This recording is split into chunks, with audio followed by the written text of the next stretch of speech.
Umeenda umeolekea mtu atumekuwa housewife. Badala wewe uambie mtu hata akuwekee biashara, at least wewe ujitume. Wewe unakuwa mzigo kwa mtu, at least mnafaa mna cooperate. Hata kama bwana wako ako na pesa, at least mwambie akuwekee biashara, wewe pia ujitume. Usikuwe mwanamke akukaa kwa nyumba hivyo atunangoja kila kitu hadi always pia unanunuliwa jamani na bwana wako.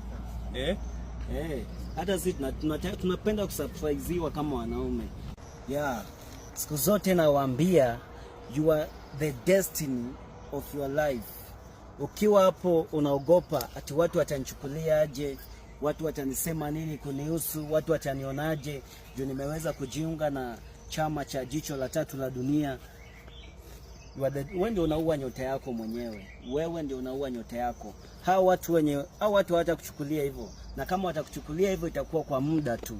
Alafu tena hao ndio watakuja kukuomba msaada.